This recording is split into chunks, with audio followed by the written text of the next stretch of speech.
What's going on, guys? It's Grant or G Miners here with another tutorial. What you're seeing right now is how to boost other players inside of Destiny 2 with the Worldline Zero Exotic Sword. If you guys are interested, stick around and I'm going to show you guys exactly how to do it and what it's used for. The first part of this boost is going to be charging up your Worldline Zero so that you can get your temporal sprint. And then from there, you're just going to run into your teammate, preferably on a ledge, and you're just going to right click into them and boost them directly in their back, and that will send them forward. Once the player receives that initial boost in momentum, they can chain it to go even further and faster with jumps, as seen here. I did want to note that alignment with the player in their back is super important. If you're off to their left shoulder by just a bit, you'll shoot them out to the right, and vice versa on the right side, so try and stay as central as possible. If the player who is being boosted manages to jump right before the initial boost, they'll go a lot further and faster.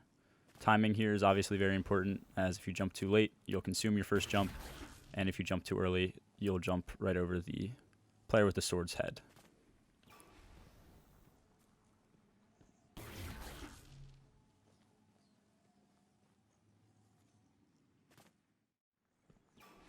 The last thing that you guys can add to this if you want to make it a bit more efficient, also makes it a bit trickier, but what you're essentially doing is walking, and again that's walking, not running, as soon as the player with the sword makes contact with your back. Here in the clip you see that I make contact with the hunter, he starts walking forward, then he jumps, and only then do I hit right click to dash him forward.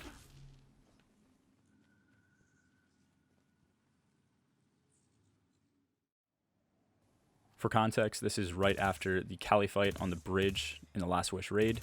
Right here for speedruns is a common spot that Warlocks would Worldline Zero across pre 2.8, but now you can actually launch a Hunter across if need be.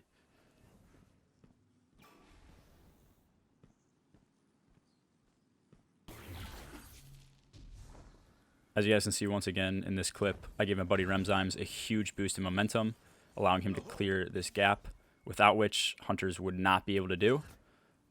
So you can see this is extremely useful in something like a speedrun where you got to get other classes that aren't the Warlock moving really fast and clearing really large gaps. I'm going to let this play out and show you another example during the Last Wish raid, which is the Queen's Walk, where you can essentially push the holder of Riven's Heart to kind of complete and clear the encounter with even more speed. Jump when you get to the end. Okay, you gotta slow down though. We're gonna die. We're gonna die. What? I'm actually dead. Pick it up! Pick it up! Pick me! Yeah, let's never do that ever Wow, again. okay. We all need to be warlocks to make down first. Everyone has to be a warlock with a dash to catch back up.